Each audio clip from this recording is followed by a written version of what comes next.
he right away smells it. Like, who's smoking in there? Give you 3 guesses who just left. All right, the attendance tonight was 20,023, sold out.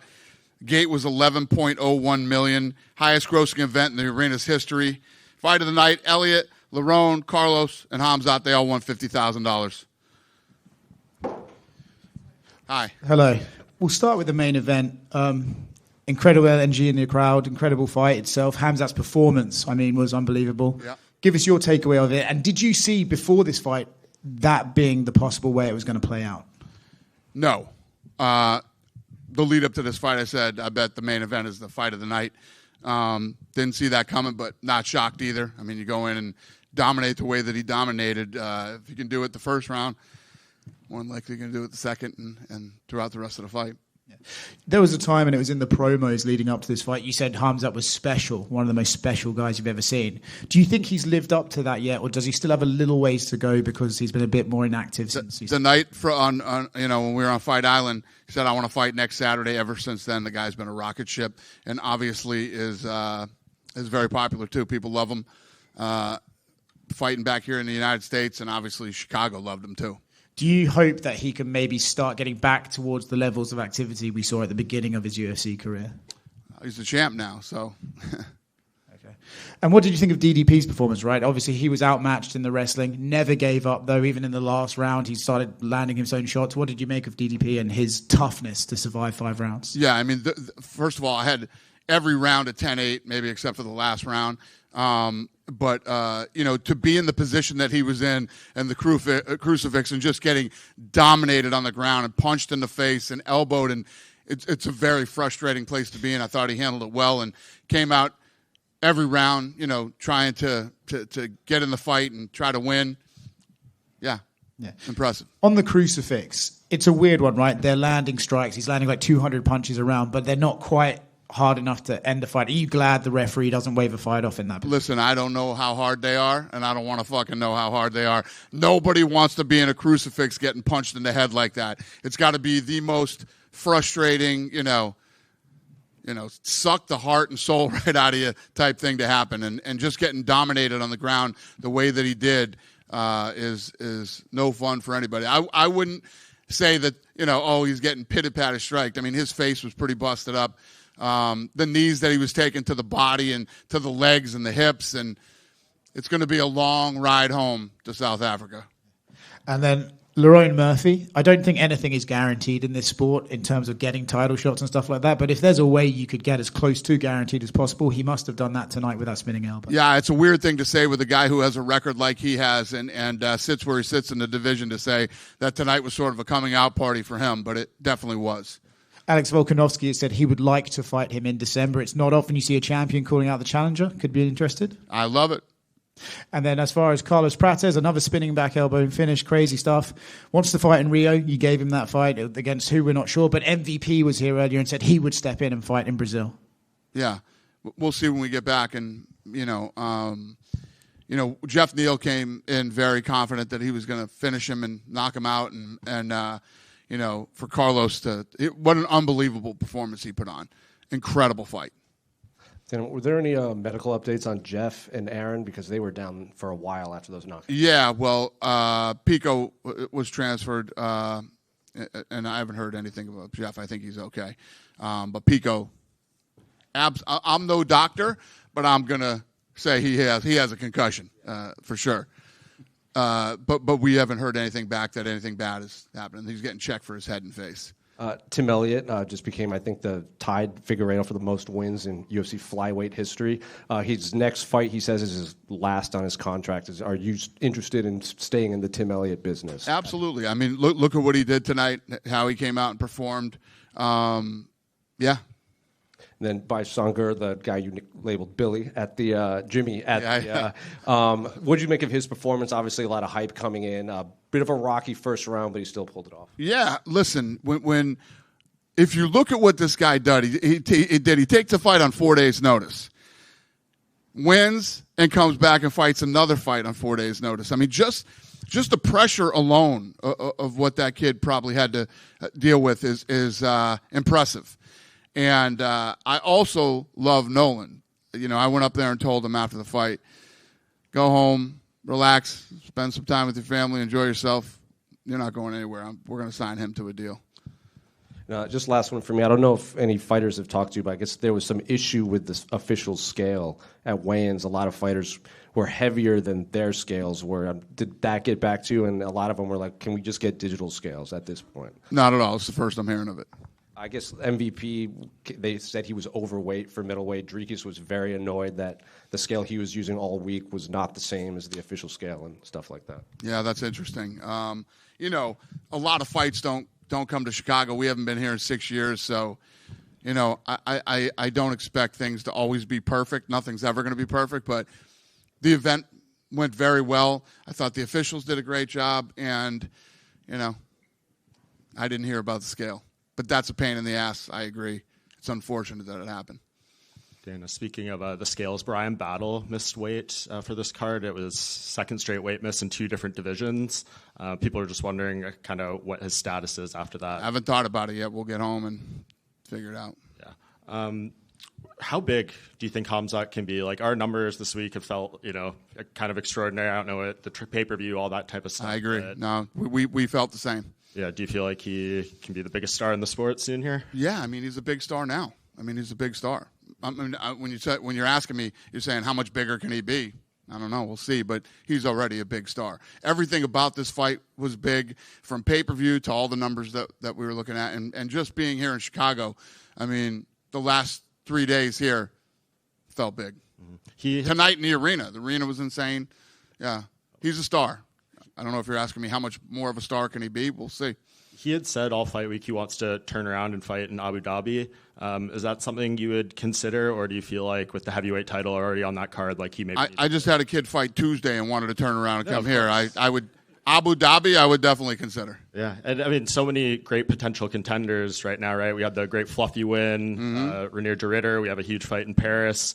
Are you just kind of waiting for the Paris one and then maybe see the lay of the land of who could be next? I'm waiting for Tuesday, and then but yeah, I agree with everything you just said. Yeah, and a lot of talk this week about the new TV deal, all that type of stuff. I know probably not much has changed in terms of meetings or anything since Tuesday, but I'm curious, when you talk about the bonuses and changing that, would you ever consider implementing just a finish bonus instead of performance ones? Like, you got to finish, that's the bonus for you? Finishes are part of it. Finishes are part of the. When you think about it, other than Khamzat, the finishes were the other bonuses. But I think you have to mix everything into the equation. A great performance. I don't want to put myself in a box with just finishes. Mm-hmm. And on the topic of fire pay, some people were wondering if you would ever consider moving away from the show win model and maybe doing like flat purses across the. Listen, man, this business has worked just fine. Oh, yeah. The model isn't broken. I love when people who have no fucking idea what they're talking about and don't know anything about the business give input. It's fun.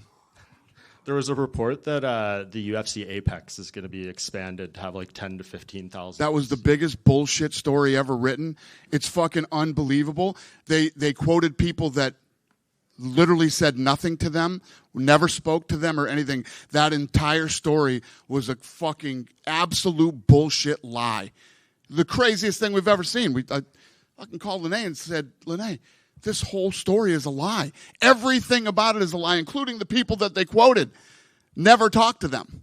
So how does that happen? How does that happen, Lene, the head of PR for the UFC? What did she say? What's the answer? I don't know. They said we're sorry. Okay. They were sorry, and they did do a retraction and change it. Okay, so you're satisfied with the recent construction to the Apex? That's how it's going to be. Yes, to think that if you look at the construction that's going on at the Apex, to even think that it's going to be a 10,000 seat arena, it's fucking unbelievable. Complete lie. Everything about that story was a lie. Yeah, I got a question about bonuses. So today it seemed like there was kind of a new thing where there were like instantaneous, the fighters were notified in the... That's not a new thing. Did you see the fights? No, they definitely deserved it, but It was the last 3 fights. So, I was looking at the fights from earlier, they were good, and there was some impressive stuff. Those two fights were like, yeah, holy shit. Yeah, yeah. And I knew nothing before it had beat it, and anything after. If anything else was crazier than those, I'd have paid the money. I'd have just said, all right. Yeah, I was just wondering if that was kind of going to be a new thing moving forward, where you like fighters. When shit like that happens again, yes, that will be a new thing that will happen moving forward. I mean, if those fights were the second fight on the entire night, I would have said the same thing. Okay, gotcha. Somebody would have had to been decapitated for you know what I mean? I don't know what would have been bigger than what happened in those fights. Okay, I got a question about, we were talking about some people in the main card, but one of the performances that kind of stood out to me was the Gerald Meerschaert performance. I know he's later in the career, he's, in terms of submissions up there in records for the weight class, but I'm wondering, when you saw that performance, do you see performances from veterans like that and wonder, like, okay, is there conversations that you have with vets at that point, or is it you just kind of leave it up to them as to how, if they're going to continue or what have you? So what are you saying? You're saying that Gerald should be done. He should no longer fight in the UFC. I don't want to give Gerald advice, but something looked off today. It happens. I mean, guys fight, and sometimes things are off. Sometimes you have a bad night. Yeah. Okay. I don't know. Myself, I didn't look at that fight and go, holy shit, he's got to go. Okay. Yeah. Okay, last question. Is the UFC's video game license going to stay with Electronic Arts? And if so, when can we expect EA UFC 6? I have no idea. That is. There literally couldn't be a thing furthest from my mind and thoughts right now than that. But we love EA Sports. We have great relationships there. It's been a great partnership. I don't know the answer to that question. All right. Appreciate it. Thank you. Dana, a really fun night here in Chicago. Just looking forward, I know there's been so much speculation about the White House card.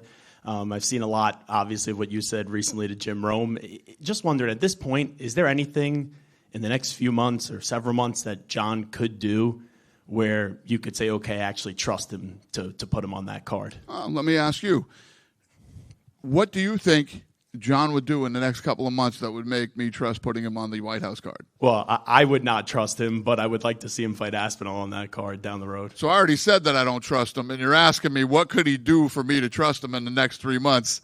You don't trust him. Well, yes, but you talk to him. I don't. Yeah, no, I don't talk to him either. I haven't talked to him at all. Well, there's a greater chance you'll talk to him than I'll talk to him. Yeah, I would not bet on, if I had to make odds, it's 1,000,000,000 to 1 that I put Jon Jones on the White House card. All right, I think that ends the questions on it. Yeah. What do you think of the energy all week in Chicago? I mean, the fans were insane. Let me tell you what. This city is awesome. It's beautiful. The food is off the charts. And, to be back here after 6 years, the arena was really, really good to us. And the fans here were amazing. It was an incredible week. And I'm glad we chose to come here with this fight. Speaking of food, you already said earlier on, you told Gary Breck on video, you're just like, hey, sorry. Yeah, no, I've had Lou Malnati's twice since I've been here. I ate at Portillo's. We ate at Gibson's last night. It was amazing. And I told my assistant, find the best sandwich shop in town, and I want sandwiches on the way home. So, yeah, incredible. And the desserts over at Gibson's. If you've never eaten at Gibson's Steakhouse, the steak, everything, it's phenomenal. The desserts are some of the best desserts you'll ever have. They're massive. There you go. If you're a fat boy like me, get over to Gibson's. And if you don't like anything on the menu, eat the dessert. There you go. Last one for me. Just a question for Joseph Morales. How do you put, I guess, how do you look at his story? Leaving the UFC in 2019, going to Cage Warriors, going around, earning a spot on The Ultimate Fighter, and then winning the entire thing to come back and earn a spot back. Yeah. Oh, yeah. I didn't know where you were going with that at first. Yeah. Great story. I mean, what the kid has accomplished after, I wouldn't call him down and out, but, the position he was in, and to come back and win this, it's incredible. I love stories like that.